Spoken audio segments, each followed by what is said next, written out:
Welcome everybody to episode 7 of the Under 1 Million podcast.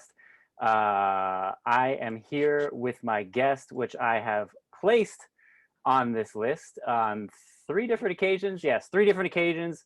One by way of feature on Joe Eads' record called Doe, and also his own records called Save Me from Miami, and also Blow Your Mind. Go ahead and take it away. What's going on, y'all? I go by the name of Naji Fargon, Naji for short. I'm out of Cincinnati, Ohio. Coming up, man, been making music for like 5-6 years now. It's up until this year that I really started, cracking down, making sure I'm releasing all my art and stuff like that.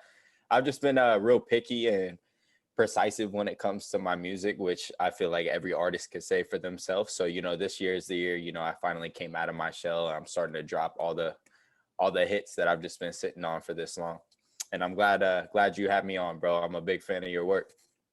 I appreciate that. I'm an even bigger fan of your work, and I'm happy to have you on. You're actually particularly one of the guys I've been excited to talk to because you're a unique character in hip hop. How you doing? First of all, how you been? I'm doing all right, bro. I honestly can't complain, man. Like I said, I'm just going through COVID the same way everybody else is, trying to get through this. Just watch Big Biden walk in to get inaugurated today. That was huge. So, just vibing, bro. How about yourself? Same, man. Same here. Just trying to stay sane with the isolation and all that. And for someone like me, I'm kind of an introvert, so it hasn't been too bad. Yeah. But how about you? How's the pandemic been treating you and being isolated? Man, it's been kind of tough because last year I had a lot of plans for things I wanted to do as far as touring and shows go like that. But, other than that, it's just giving me time to lock in, perfect my craft and, see what I can and can't do and, elevate on that for sure. Have you felt like first of all, how have you been having like a lot of shutdowns and stuff like that? And is anything open by you? Yeah, so they recently like opened things up, but like not in like normal ways per se. Like a lot of the restaurants you can't dine in, a lot of like shows can't have a certain capacity. So, I've just been staying to my lonely trying to avoid this virus because Lord knows, I don't need that in my life. So no, I don't. Nobody does. But so that means it's pretty similar here. I'm in South Florida. You're in Cincinnati, What part? correct? What part of Florida you in? Broward. Okay, I got a bunch of family in Jacksonville and Miramar. Okay, yeah, Miramar is a little would drive away, but I venture there every once in a while. So, but it's very similar here. It's not like complete shutdowns, but basically letting the businesses run it, and the businesses are not doing anything normally, pretty much. Yo, Florida has been wild though. I've seen some videos of like back out like 1,500, 2,000 people. Ain't nobody wearing a mask in that bitch either. So I know Florida going down. Yeah, it's definitely different. Broward, not too much. If you venture up into like Palm Beach, I'm actually in Palm Beach right now, but I go back and forth a lot. And I'm originally grew up in Broward, but Palm Beach is Trump town, man. So it's different here. I can imagine. I can imagine for sure. But how has being isolated affected your creativity at all? Because I mean, being isolated can definitely affect someone's creativity because creativity is kind of a social thing, at least for me. So how have you been through that? So, being isolated, I live with my girl, of course. So, I'm in my home studio right now. I'm always coming up with new ideas, but being isolated really just took away the busy aspect of life. So, like I feel like I'm always on a rush, always moving, always got to get this, and this done. But like with the COVID quarantine and being isolated and all that, it's really given me an opportunity to tap into a different side that, I didn't know I could tap into. And that just goes along with, the need to make myself uncomfortable to elevate, because I feel like if I'm doing something that I'm super comfortable at, I'm just going to stay stagnant and I'm not going to be able to be where I want to be eventually. So, I'm always looking for ways to do something different, build on that, and just, make a sound that nobody's ever heard before. And I think, I've been doing a good job of doing that so far. I absolutely agree with that. And you hit a very big point on the importance of getting out of your comfort zone. Because if you're comfortable, you're not growing, most likely. At all. What are some of the things that you do to push yourself into uncomfortable areas? So I'll listen to I love all genres of music. Like I grew up listening to all genres with the exception of country. I can fuck with a few country songs, but you know it ain't my go-to. But you know, I like to keep an open ear and an open mind. Like I know a lot of people they'll listen to like emo music, rock music, all that stuff with just a closed mind, like, nah, this ain't fuck your bitch. This ain't my chain brighter than yours type shit. So it's just like, you know, there's so much music in the world that people just limit their ears to because they got like a closed perception of what they should be listening to. And you know, that's one thing I don't like to do. I like to listen to everything and take all the ideas I hear and put it into my craft. What are some of your biggest inspirations that you put into your own music? So, man, good question. I grew up listening to like Alicia Keys, Usher, Chris Okay. Brown, and then we go into Green Day, Simple Plan, just bands like that. And then up until this point, you know, some of my biggest inspirations: Drake, obviously, Kanye, obviously, Frank Ocean created one of the best albums of all time. So it's just like I like to take a little bit from everybody and make it my own. When you say, because I am I'm not a particular big fan of Drake, and I feel like I'm one of the only people in the world that takes that stance. And can you explain to me what it is about Drake that attracts you to his sound so much? Name me a bad song. I mean, I could name you a bunch that I think are not great. Okay. Opinions can differ. I don't Yeah, know. of course. I just think you know, he's been able to maintain and, you know, do things at another step ahead of what every other artist is doing. So, you know, like I grew up listening to Drake. Like Drake was damn near the soundtrack to my childhood. You know, I remember I Okay, was like fifth or sixth grade. And you remember that track I'm Going In with it was like Drake, yeah, Wayne, all those guys. I do. I was like fifth or sixth grade, and I had all these shits downloaded on my little iPod. And man, I got grounded for like 2-3 months because of that I'm Going In track. My dad sat me down on the porch, bro. Like it was terrible. But you know, since then, I've always just kept up with Drake. Hopefully, I want to sign with OVO one day. That's the plans. But you know, I just think he does things at a higher level than any other artist can do right now. It's the biggest artist in the world, I mean, and go ahead. that's not that's not on just like a me riding the wave and me bandwagoning it. It's just like Drake makes very good music. So I it's undeniable to me. So yeah, I don't want to misconstrue what I'm saying about him, because I definitely respect what he has done. Like to me, yes, he is the most successful artist I think we've ever had in hip hop, Yeah. and R&B included, because he's, you know, basically both. He's a dual threat, um, and I don't know what it is. I just his sound, man. I don't know. It just that It sounds I don't like his voice. Like his voice is not it bothers me. Mhm. But I mean, my own voice bothers me, so I don't know. I mean, there's definitely not anything unique about Uh, Bro's voice, but it's just, you know, the stuff he talks on is just very relatable things, like things that the entire Take Care album, bro. Like you sit down and listen, and you're actually feeling what he's talking about because you know you're like, damn, I've been in that situation. Or that joint he just dropped with Young Blue, where he's talking about, and I know them type of hugs, same shit I used to, you know what I'm talking about. So it's just like, damn, bro, like even though you a quadruple billionaire, you know, you still relating to guys like me chilling in the masses. So I can appreciate that for sure. you know what it is? I think it's that I actually am a fan of when he raps. He doesn't Mhm. do it enough for me. I'm not a big singing type guy, which is odd because I really love your music and you do venture into the melodic sound for sure. It's just Mhm. different for me though. It doesn't hit on the same level. But like the A side of whatever that album was that he dropped. Scorpion. Yes, that shit was fire, bro. Like I was all about that shit. And then you hit the B side, and I'm like, all right, I'm gonna See, skip. that's where I like I kind of like the B side a little bit better. That was just Ah, me. Yeah, I don't know, bro. Like I think he should have released it as two different albums, to be completely honest with you. But you know, I can't complain as long as I'm getting some music. I'm not mad I feel you. I feel you. for So sure. you're definitely I would have to say more of a fan of the melodic sound then, correct? Yeah, R&B is probably my favorite genre Okay. for sure. So taking Drake out of the equation, Yeah, Who's your favorite R&B artist? Frank Ocean, hands down, Okay.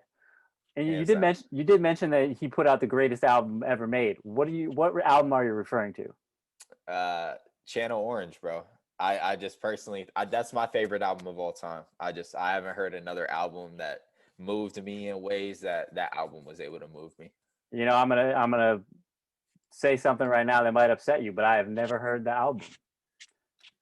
Never heard Bro, it. listen, as a music critique, do Never heard it, man. yourself do yourself a favor. Uh, Do see that yourself a favor. that's why I try to make it very clear that I'm definitely more of a rap based uh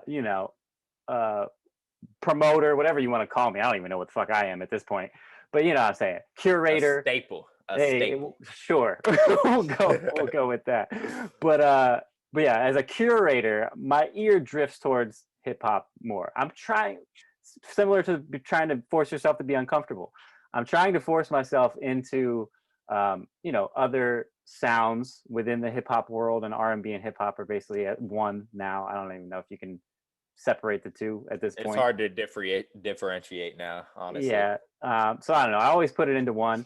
And if you listen through to the playlist, you'll definitely hear some more R&B sounds. I actually just placed an artist. Her name's Miranda Ray, who is full on R&B last week. So if you like the R&B sound, you should check her out because she's super dope. Miranda Ray. I'm gonna check her out for sure. For sure. But moving on, you did mention that you peeped the inauguration a little bit earlier. Yeah. I was actually watching it on YouTube. I watched the YouTube stream. I watched it all the way through, all like 4 hours of that thing. I don't know why, but I did.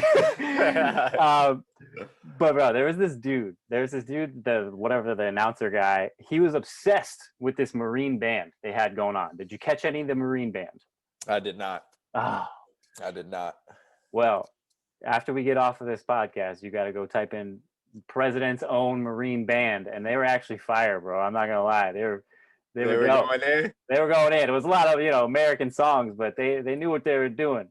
Man, I seen I think it was the military's drum line, or what's it called when you got a big ass group of people that plays instruments? I mean, that would be the band, but I do know what you mean. The band. It was a drum line, yeah. Okay, so they were sitting outside of the White House yesterday. I saw a video of them playing Hit the Road Jack. Loud as shit outside the White House. I lost it, bro. I lost it at that. And then there's a meme of Bernie Sanders like kind of sitting cross-legged, slouched like this, sleeping at the inauguration. That shit killed me too. It's kind of fucked up, not gonna lie, but I feel it. Oh, man. It's all good. I gotta ask, and I definitely keep this free opinion place, so say whatever the fuck you want. It's not gonna bother me. But as a younger artist, how old are you? By the way, you were like 20, right? 20 something. 21. 21. Okay. 21. So as a would have been a first time voter this time around, if you voted, you don't have to share it. I don't care. Yeah. What is your take on everything that's happening right now in the world as a young person? As far as what? As far as politics go, as far as, President Trump, however you feel about him, and all these protests that have been going on, like what goes through your mind when you see shit like that? Oh, you're trying to trap me, bro. Nah, so I'm not really like, I don't like to dive into politics on my social media, but it is something I feel very strongly about. So, I fucking hate Donald Trump. I can't stand Donald Trump. And that's not to go to say that, I'm a Biden supporter, because I haven't seen what he can do, to formulate an opinion on him. So I'm not going to speak on bro yet. But I just think, division in this country is greater than it's ever been. In my lifetime, I've never seen such a divided group of people to where it's like, if you're not on this side or you're not on this side, like we don't fuck with you and we don't fuck with you. We gonna do our own shit. So, I feel like Donald Trump was one of the people who incited that. I definitely think racism was very it was in our country, but it wasn't evident how thick it was in our country up until Donald Trump became president. And, they always say there's light at the end of the tunnel, but, I just feel like Donald Trump was the one who tried to cut off that light and try to fuck us all up in ways that, yeah. And don't get me wrong, I think he's a great businessman. Like from a business aspect, he was one of the best presidents we've ever had. But as a man, as a person, I just can't get behind him. I can't respect him. And all the little, I'm not saying every Trump supporter is fucked up, but like media portrays the Trump supporters to be like a breed of people that I don't really claim to fuck with. So, I just like to sit back, do my own thing, and let things handle out the way they do. Honestly, I don't mean to like push your opinions out there you don't want to share, but Yeah, no, it's fine. I was curious personally just because I don't get to talk to a lot of young people. I'm dating myself. I'm not old. Like I'm 30 years old. I'm not like an ancient person, but yeah, I don't, just in my immediate circles, I don't get to hear that side of it very often. So I was just curious. One thing I do think that you hit on, pushing out a lot of maybe closet, I don't want to say racists, because I do think that we misconstrue racism with classism a lot. It's kind of one and the same, or at least they can definitely go along with each other. Yeah. But yeah, I honestly, my opinion, take it for what you will, I think this was a necessary thing to happen. We needed a lot of light shed on some of the negative things that we still had going on in this country, because we don't want to put ourselves in a bubble. We definitely don't want to do that. We want to, at least myself, I try to surround myself with people that, voted for Trump or are Trump supporters, that, and try to find common ground, because that's the only way that we're going to move forward. And all this dumb bullshit, you know what I mean? That means nothing. The only way we can move forward is if we communicate, and that's one thing we don't see, is both sides not communicating with each other. And like you said, I like the fact that you said that we needed this to happen, because if this didn't happen, this all would have been still stuck in the closet, and nothing would have been addressed, and we would have went the next 20-30 years with the same systemic problems without having to address them. So now we're forced, and we're in a position to where, okay, we have to address these problems. Otherwise, we're not a country. We're split down the middle. And so that's one thing that, I am grateful for, that we were able to shine light on the problems and now act on those problems, and not just let them sit to the side, and not let, all these people who don't feel like they're getting the same rights as other people. I like to see them get a voice and get a say so, and have other people behind them spreading that voice and spreading that awareness. So I think that's a beautiful thing, being able to see all these people come together and unite and use their voice together, rather than just hide it because there's not a reason for it to come out yet. You know what I'm saying? Oh, absolutely. Yeah, I think you are 100% right, and that kind of leads me into something else that I wanted to get into. As an artist, obviously, social media is a gigantic tool. Huge. That is, basically the only way that we can get our shit out there. But with the ongoing, well, not ongoing, but the the bans and the censoring that kind of seems to be rising a little bit, what do you think about big tech companies starting to I don't want to say silence certain people, but ban certain things on their platforms? What do you think about that? I mean, it does kind of violate some rights to an extent about your freedom of speech, but at the same time, are you speaking about Trump specifically, him getting banned off all that shit? Not necessarily, but him and a lot of his supporters or people that are trying to say shit that might not be facts, whatever the fuck that means anymore. That type of stuff. Your 30-day Facebook jail and all that type of shit. I mean, everybody's entitled to their voice, but at the same time, if your voice has the power to do harm to the country and harm to other people, I definitely think you should just get shut up or get fucking punched in the face. Like one of the two. Like just shut your fucking mouth and stop trying to, ruin the good shit we have. Donald Trump as a prime example of that. Well, yeah, I mean, there's certain limits, and I think, and this is something that has been happening ever since technology has existed, or not even before, the internet and technology. Businesses have a right to do whatever the fuck they want. Like, oh, for sure, private owned business.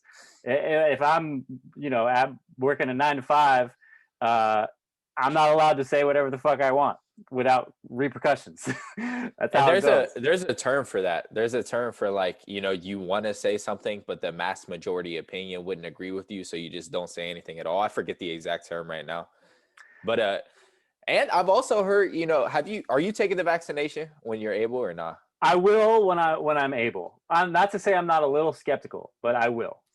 Okay, so I don't know how true this holds, so don't quote me on this, but there's a conspiracy floating around that like this vaccination is gonna like almost be like a tracking device or a genetic DNA coding shit. I don't know. I heard NLE Choppa talking about it, and I really started to dive into it a little bit. And they're saying all these bigger companies and just have a hidden agenda that we as the people don't know about and that we're not able to handle. Like all this alien shit and all this shit going on right now. It's just like, I don't know. It's kind of crazy, bro. Like as you've seen, 2020 and 2021 has just so this year just fucking started and shit's already popping off in the worst way. So, I just sit back and drink my tea, but Yeah, I mean, it's a lot of weird shit going on right now, bro. there's definitely no reset from year to year. I love how people are like, oh, the new year comes around, they think everything's gonna change. Like, oh yeah, it's 2021, Bro. Like we were all great. expecting like COVID to just die off at I don't,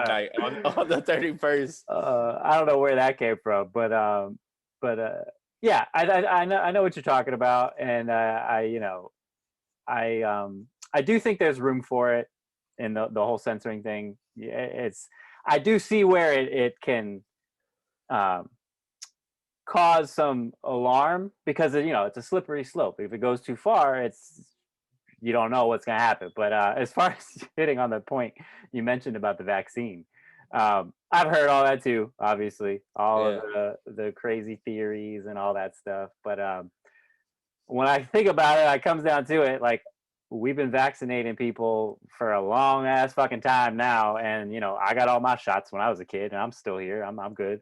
Still So popping. I think I'll be all right. That's the only thing. The only thing that worries me about this vaccination this time around is that AIDS. We don't have a cure for AIDS. It's been relevant since the early 90s, late 80s, right? Cancer has been something we've been fighting for years and years and years and years on end. Still no cure. The common cold, something that man has been fighting for years and years and years, still no set cure.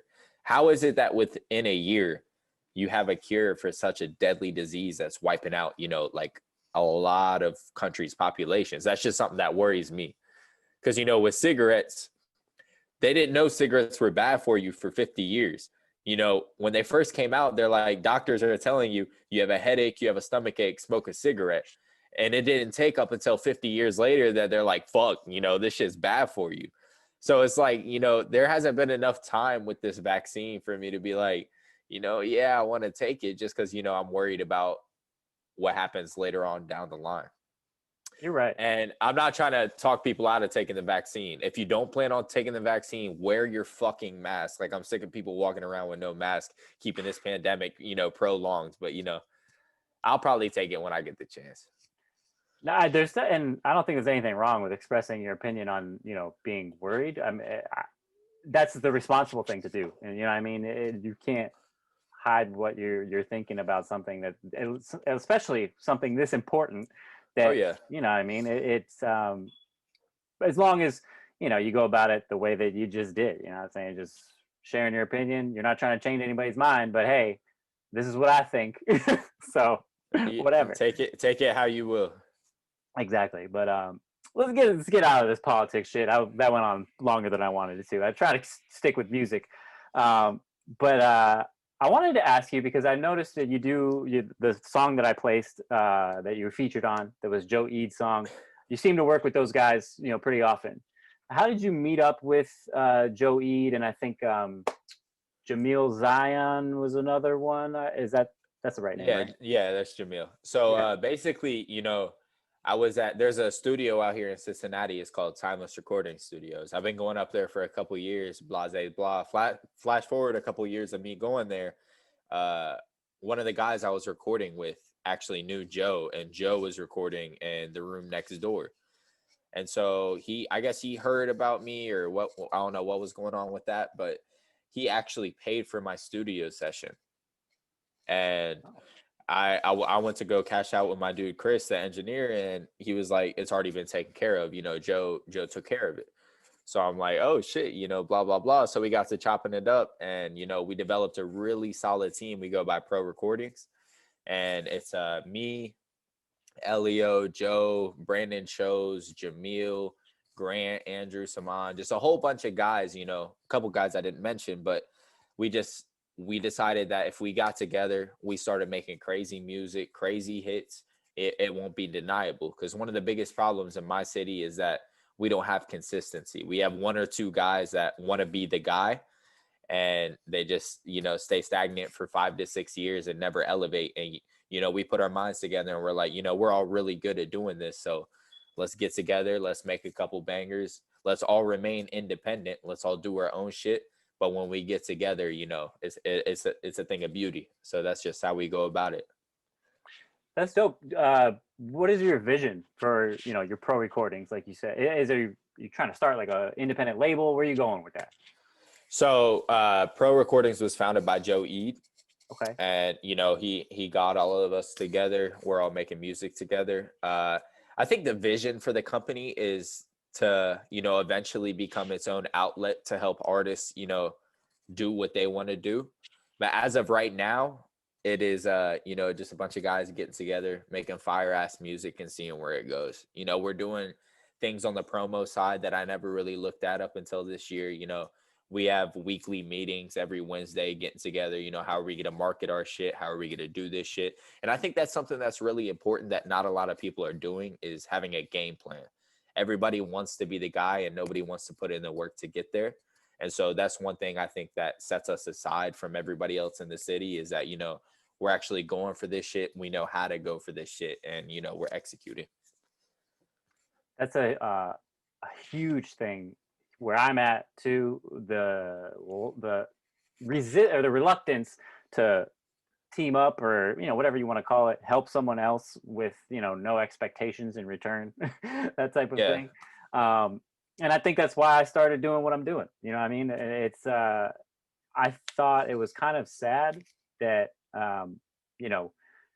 all these people are in one place, and I don't know about you there, but there are tons of hip hop artists here in South Florida, basically everyone. But you have all these people, we have the same goal, but we're not willing to share something that might help someone else to get there. It doesn't make any sense to me. And that's been the biggest, dilemma in my city so far, is that everybody's on their own shit, and if you're not a part of their own shit, it's fuck you. It's not. It's like you ain't even gonna look in that direction. So that's one thing that we're implicating is I've worked with a lot of different artists in this city, and that's one thing I don't see a lot of from other artists, is just like, I don't know you, I'm not gonna work with you. Fuck that, bro. If you make cool music, if me and you vibe together, we gonna work together. And that's just one thing I hate about the industry, is the too cool aspect of things. I think that goes along with getting uncomfortable, like you said earlier. Absolutely. A lot of artists will hide behind this, like you said. Oh, if I'm not vibe, or if I'm not with you, I don't know you. It's fuck you. Yeah. Artists hide behind that shit. They only say that because they're actually scared to come up to you and just talk to you and have a conversation. I've seen it. I've seen it with my own eyes. We have a lot of like showcases down here where I don't like the events particularly, because it's these artists pay to go perform type deals. You know what I'm saying? Yeah. And to me, that's just kind of backwards. Why am I going to go ass backwards? It doesn't make ass sense. Backwards. If I'm going to pay, I'm just going to put on my own show. Like, what am I doing? Why would I pay you? It doesn't make any sense. It's but yeah, I've seen it plenty there where artists will go and be like just sitting in a corner, eyeballing everybody, and but then I'll go and approach them, and they're the nicest dudes in the world. So it's like, where was this? Yeah, man. It goes with being a lot of dudes out here are shy and just don't want to admit it. Yeah, for sure. And that's not excluding myself. To be honest, I used to be a very shy person. Like when I was younger, before high school and even early high school days, I was very shy. But you got to force yourself out of that to grow, for sure. But, yeah, man, for sure. I just had a question and I forget what it was. The Doe music video. I love that music video so much. The record is dope, so I knew the video was going to be fire. Who put that all together? Whose vision was that? And how did it all come together like that?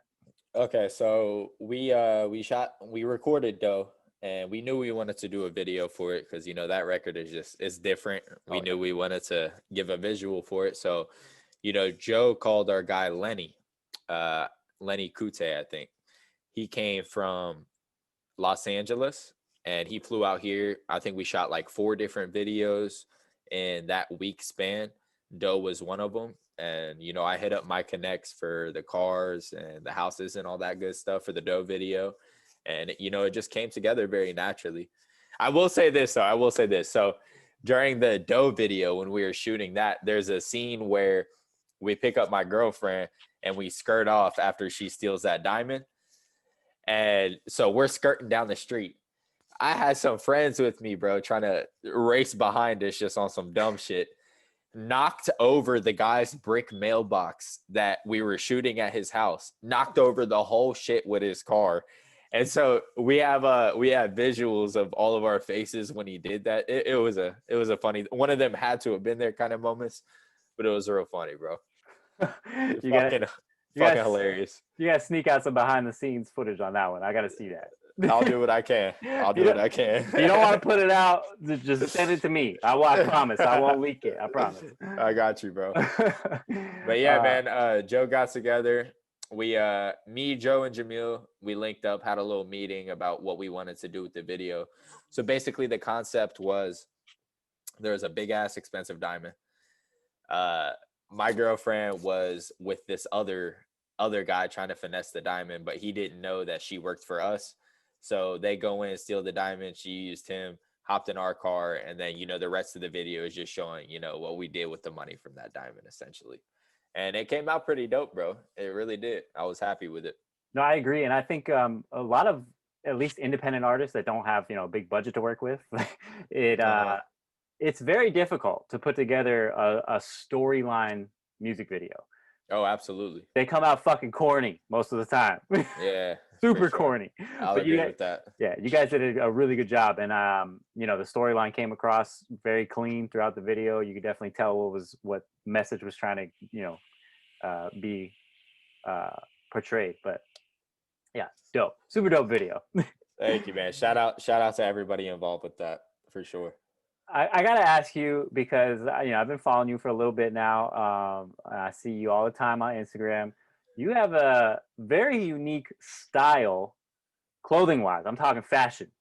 Style. I think it's dope, too. I vibe with it. I can never pull off probably like 99.9% of the shit that you wear. But man, I think it's dope.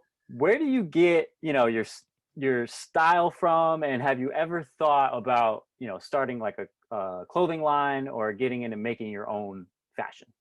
Yeah, man, I'm actually really glad you asked that question because I'm actually in the works right now of starting my own hoodie line. I just got my own logo. I just did all that. So you can expect that, I'd say mid 2021, I'll have my own clothing on the streets. But I would say a lot of the inspirations from my fashion just comes from, the love of fashion. I love fashion. It's definitely one of those industries I want to get into when I get the opportunity. But, I put it this way. If you're in a stadium and there's 20,000 people there to see you, you're not supposed to look like everybody else in that stadium that's there to see you. You feel me?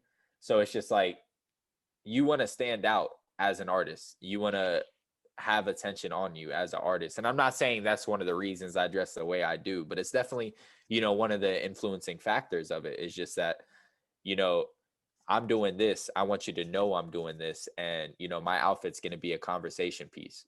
So I'm going to tell you about myself in that conversation. I'm going to tell you what I'm doing in that conversation. So, it goes with my personality. I love fashion. I never thought about it that way. And that's a good way to look at it. You're right. Why would I want to look like everybody else that's in the crowd? Even though it might be jacking my style if they're a big enough fan, but yeah, it's all good. Hey, at that point, fuck it, bro. What do you think about all these guys that like are up performing in like their underwear and socks? Have you seen this like trend start to pick up? I've seen it, bro. The first time I seen some shit like that, So I was a fan of DaBaby like back in like 2017 when he dropped Pull Up Music. I will take credit for that. I was one of the first DaBaby fans in my city. So I was keeping up with him, and I noticed he went to go do a fucking interview in a diaper. Like pulled up to this interview in a diaper, and I'm like, what the fuck is this dude doing, right?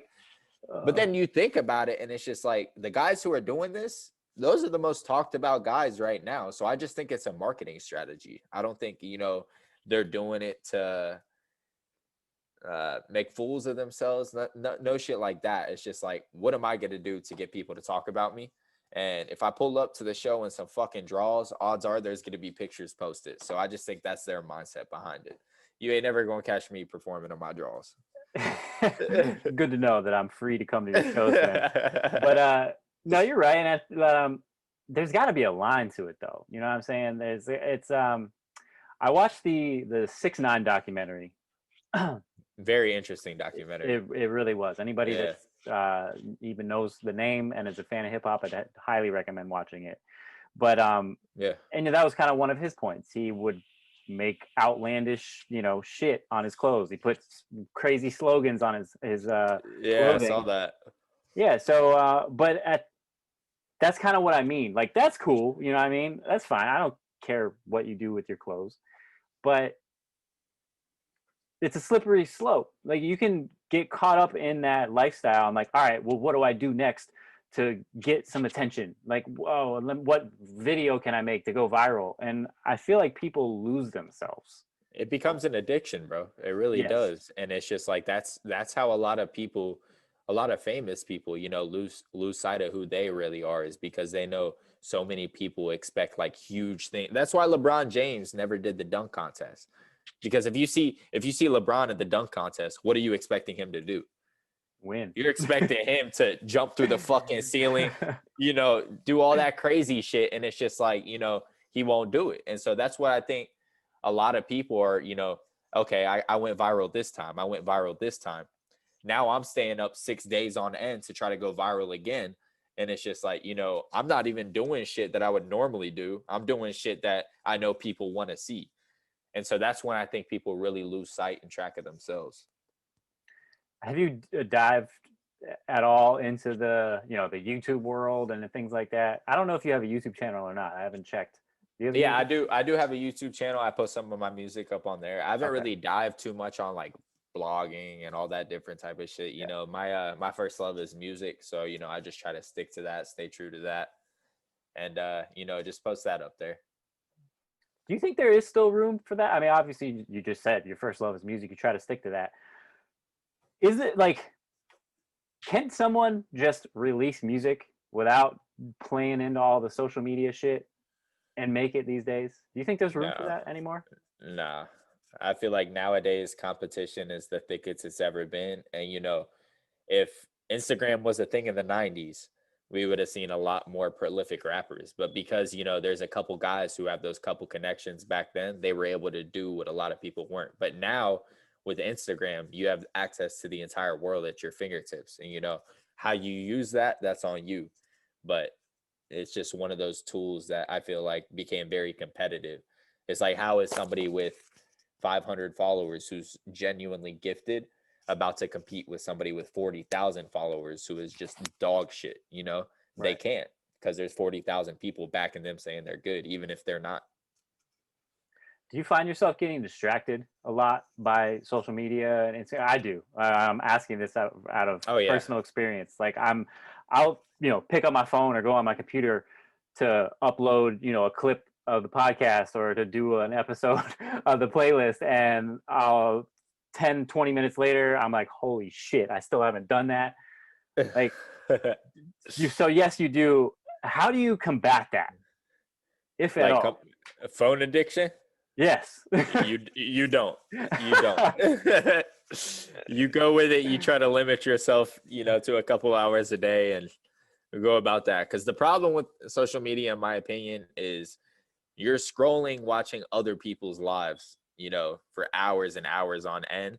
And you try to compare, not you in particular, but you try to compare your life to theirs. And it's not compared. Everybody's their own person. So it's just like, I'm watching I follow Drake, I follow French Montana, I follow Lil Baby, all these guys.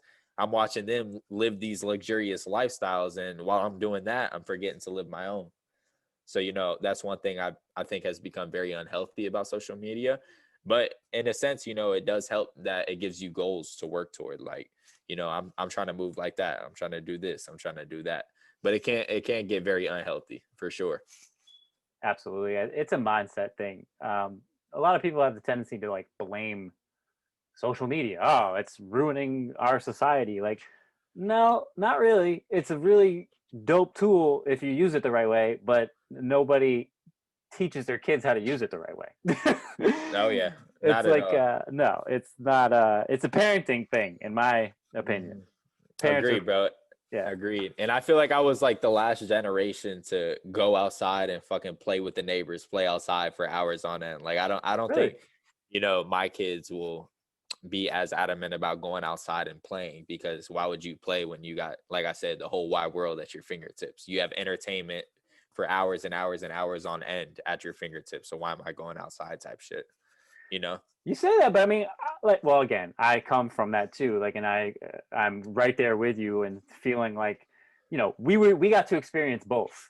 You know what Oh I'm yeah. saying? So it's like we see the negatives that of the technology that we have, but Absolutely. you think about these kids that are born into this. This is all they know. Like, they don't know anything else other So than there's that. nothing wrong with that in their eyes. You know what Right. I'm saying? Right. But when you're able to see both sides, you're able to see, like, this is kind of fucked up. Not kinda. It is fucked up for sure. I just hope we can kind of rally this whole thing in, because to me it just grew so quickly that we kind of like Mhm. lost control of it, and then now we don't know how to dial it back in a fair and way that people won't lose their minds about. But yeah, And I it's had it only it's only getting bigger by the second, bro. It for really real. is. You heard of this, like now I'm forgetting what it's called, Clubhouse or some shit like that? Like, Yeah, man. Somebody actually slid in my DMs and asked me if I had one the other day. I didn't know what the fuck that was. I thought it was like I didn't know if it was like a OnlyFans or none of that shit. I still need to look into it. What is that? it's like from what I'm not on it, but apparently you have to be invited to it. Okay. I was talking with somebody that on an earlier episode of this podcast who does have one, and he was explaining it. So that's the only reason I know anything about it. But you have to be invited. It's basically like a kind of like an old school message board, but you actually talk and you can hear these people. I think, yeah, yeah, I'm sure. I'm pretty sure you can. And then Okay. there's rooms, and there's like topics for each room, and you just enter a room that you think you would like the topic, I guess. And then there's a moderator that like can say, all right, you're muted, like this next person can say whatever they want and all this stuff. I don't know.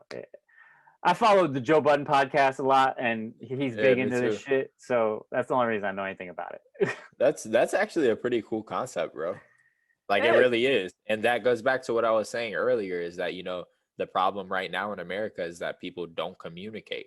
And so I feel like that gives people the chance to, get together, talk about a certain topic and communicate. And the fact that there's a moderator makes that even better. So I like that. It is definitely a good concept, and I'm very excited for what we have to come, because I feel like we are at a turning point with this type of shit, and at least in this country, to try to figure out a better way to do a lot of the shit that we're doing. But Yeah. there was another social media, I forget the name, but my brother told me about it. Shout out my brother. Shout out Jordan if Shout you're out watching. Jordan. But it's basically like a news outlet where they only post stories that they can find, like, where it's basically bipartisan stories. They can find some Democrats or whatever, find Republicans that both agree this is true, and that stuff trends to the top of your feed.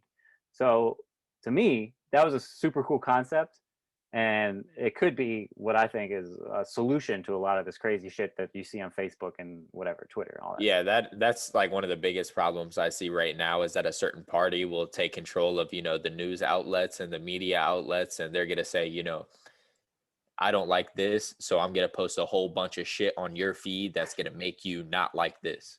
you For know, sure. and you're gonna agree with me. You know what I'm saying? Like I'm doing nothing but showing you anti this, anti that. So eventually your mindset is gonna be, oh, all I'm seeing is this. This guy's a fucking dick. You know what I'm saying? So it's just like I think that's a really good way to be able to see both sides and be able to agree on something from both sides. They talk about that a lot in the Social Dilemma. Did you watch that Yeah, documentary? I did. I did. Good, good. I honestly think everyone in the whole world should watch that. I think it's like absolutely necessary that anyone watch that shit because I agree. even though we do know that this is taking place, there's a lot of people that don't, and Hmm. they need to hear that. But yeah, we are. God damn, these things go by way too fast, man. I got to extend these to more than an hour, but we're getting close to an hour. But I want to get this question out before we run out of time. So you did say that your basically your ultimate goal is to someday be an OVO, correct? I wouldn't say, that's one of my goals. Okay. My main goal is, I wanna unify people. I wanna change music, the way Yep. it sounds. I wanna give a lane to a whole lot of people who didn't think they had a lane. And I wanna do things that haven't been done yet and change the world. I know that's a very generic answer, but No, it's yeah. something that I feel I'm capable of doing and that eventually I'm gonna do one day through my music. There's no reason why you can't. And but my question is, it's a hypothetical. So Yeah. if you one day were presented with an OVO contract, signing this record deal OVO, but you had already built up a pretty decent following. Let's just say you've built up a million fans on whatever Instagram, a million followers. You have a million fans to your music. Yeah. Would you consider turning that deal down and staying independent to do what you want to do? At that point, yes. Because at Okay. that point, I am if I have a million followers, bro, I am my own brand. I have a million people listening to what I have to say, buying what I have to sell, and streaming my music. So what the fuck do I need a label at that point for? I know I'm not trying to knock anybody who's on a label because Right. there's pros and cons to it. But I just feel like at that point, if you have that certain type of notoriety on whatever social media platform you're on, there's no need to sign, bro. You already made it, you know? Where's the cutoff? Where would the cutoff be for you? You think? Uh the cutoff becomes, when I have the financial freedom to do whatever I want when it comes to music. Because right now, as an independent artist, I have my certain limitations, and that drives me crazy. There's certain things I want to do and certain visions I have that I'm just not able to implicate yet. And that's why I'm very hungry when it comes to getting a deal right now, just because I know that I'll be getting the funds to push my vision out into the world that I wasn't able to do before. So that's one of the things I'm striving for, is just to get my message out, get my visions out, get my creativity out. That wait is hard, man. When you're trying to save money for a video for whatever studio time, bro. That wait is very difficult. Absolutely, bro. And people really don't realize, how expensive being an artist is. Oh shit. You have to pay for studio time, you have to pay for the beat, you have to pay for production, you have to pay for, your engineer, percentages toward that producer, like the music video, the promotion behind it, like everything goes into it. It's just like 10 different things you have to pay for before you even realize, damn, where the fuck am I gonna get these funds? It's tough. Do you For have sure. any? Do you have any like money tips? I'm not checking your pockets. I'm not looking for numbers, but like anything you do, because I always like to get feedback, and for the people listening, I have a lot of independent artists that follow me, so you know, sharing, man, sharing knowledge is my big thing. For sure. So, I think one of the biggest ways to get money as an artist is merch. Because right now, obviously, touring is one of the biggest ways to make money in the industry, but that's not happening. So, if I buy a hoodie for $17 and I'm selling that hoodie for $35, I just made $17, $18 on that one hoodie. I do that to 50 to 100 people. I got enough money to shoot 3, 4 music videos and push it. So it's just like, finding your little niche. If you want studio time, go camp out outside of Foot Locker, get an exclusive shoe, get that shoe, flip it.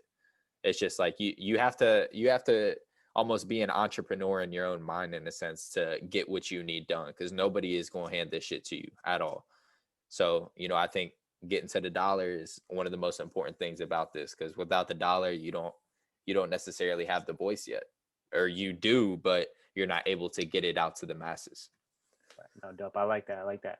Um, I I actually this popped into my mind, and I'll share this with you and anybody listening. I actually use this app. It's called Acorns. I don't know if you ever heard of it, but I it's heard of it, yeah. yeah, it's like an investment app where you basically open up an investment account, and it's I don't know anything about stocks and all that shit, so it simplifies it for me. Um, but it's you can connect it to certain whatever any credit card you want, your debit card, and anytime you make a purchase, you can set like roundups to be stored away or saved away in your account. And then they invest it for you in whatever, in real estate, stocks, bonds, gold, all that type of shit. And it's super helpful for me. And yeah, I would recommend anybody look into it for sure. That's pretty dope. I actually seen Cash App, Cash App. Yeah. They've been doing something like that to where any Cash App amount you get, you can invest directly into Bitcoin through the Cash App. And that's something I think, is super smart. I'm not gonna dive too deep into stocks with you right now, but I definitely look into stocks. I definitely, Dope, dope. Well, hey, maybe that's yeah. private conversation. Nobody, don't want to give away too much game here. Oh, for sure, for sure. But yeah, and that wasn't at all a promotion. They did not pay me to say that, everybody. So nobody's paying me. But yeah, like I said, we're almost out of time. I'm gonna definitely have to extend these eventually. But before we do go, I just want you to let us know what you have coming in 2021. Any music, any videos, any plans? What do you got? Okay, for sure. So, like I said, in 2020, I was able to sit down and perfect my craft. And with that being said, I have about 35, 40 songs that are done, finished, and ready to be released to the world. So, I'm going to spend all 2021, probably every other week, dropping something crazy. I have, the Faded Freestyle music video that's coming out in the next 2, 3 weeks to follow up the Dope music video, and a whole bunch of singles. I'm doing a collab project with my boy Elio. I'm doing a collab project with Andrew Saman, and Pro has a collab project coming out as an entirety coming out later this year. And as for myself, I got a couple projects coming out this year, whole lot of singles. So I appreciate y'all listening. I appreciate you for having me on, bro. And love. Thank you so much for coming and taking the time. I can't wait for all of that music to come out, because I gotta say that was the one thing I was like, when is he coming out with more shit? Because Yeah, it's coming, bro. It's coming. because I think you have like 3 records of your own anyway right now on your Spotify profile, so I've been looping Yep. those, man. But yeah, man, again, thank you so much for coming on. And this is from the bottom of my heart, I'm a big fan of yours. I know, us independent artists don't get to hear that a lot, but keep doing what you're doing, because your sound is unbelievable, and I've never heard anything like it. And I think it's gonna be big time. Really appreciate that, bro. And same thing to yourself, man. Make sure you keep giving all these artists, such as myself, the recognition that they need, and, the extra push that they need to keep going. I think you're a really important part of the game. So keep doing what you're doing, bro, for sure. I appreciate that, and I will do so. It's not stopping. But yeah, Hell yeah. hang on for a bit. We'll chat a little bit after this. But to everybody else Gotcha. listening, thank you so much for tuning in to another one. There's plenty more to come. If you want to check out the Deserving playlist, you can do so exclusively on Spotify, and also any other episode of this podcast you can check out on YouTube or anywhere that you stream podcasts, which is a lot of places. But that's it. Thanks for coming on. Thanks for listening. Peace out, everybody.